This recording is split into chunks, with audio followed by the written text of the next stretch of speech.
ಇದೇನು ಮುಳ್ಳ? ಎಲ್ಲಿ ಮುಳ್ಳಿರೋದು ಇದರಲ್ಲಿ? ಇಲ್ಲಿ ನೋಡಿ ಸರ್ ಎಷ್ಟು ಮುಳ್ಳಿದೆ. ಕೈ ಕಟ್ಟಾಗತ್ತಾ? ಕೈ ಚುಚ್ಚುತ್ತೆ ಸರ್ ಇದು. ಕೆಲವುದು ಬ್ಲೇಡ್ ಥರ ಇರುತ್ತೆ ಕೈ ಕಟ್ಟಾಗುವಂಥದ್ದು. ಹಾಂ, ಇದರಲ್ಲಿ ಫುಲ್ ಕೂದಲಿದೆ, ರಫು ಮತ್ತು ರಫು ಚುಚ್ಚುತ್ತೆ. ರಫು ಚುಚ್ಚುತ್ತೆ. ಹಾಂ, ಯಾವ್ದು ಚುಚ್ಚೋದೇಳು? ಇದಾ? ಹಾಂ, ಹೌದಲ್ಲ, ಸರಿ. ಬ್ರಿಸಲ್ಸ್ ಇದು. ಅಂದರೆ ಇದು ಉಲ್ಟಾ ಮಾಡು. ಇಂಥ ಹುಲ್ಲು ಆ ಮಾಯ್ಶ್ಚರ್ ಕನ್ಸರ್ವೇಷನಿಗೆಲ್ಲ ಇರೋದು ಇದು.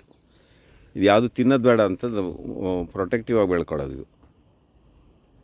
ಹಾಂ, ಕಾಣುತ್ತಲ್ಲ ಅದು ಮೇಲ್ಗಡೆ ನೋಡ್ತಾ ಇದೆ ಹುಲ್ಲು, ಇದು ಮುಳ್ಳು. ಅಪ್ಪರ್ಡ್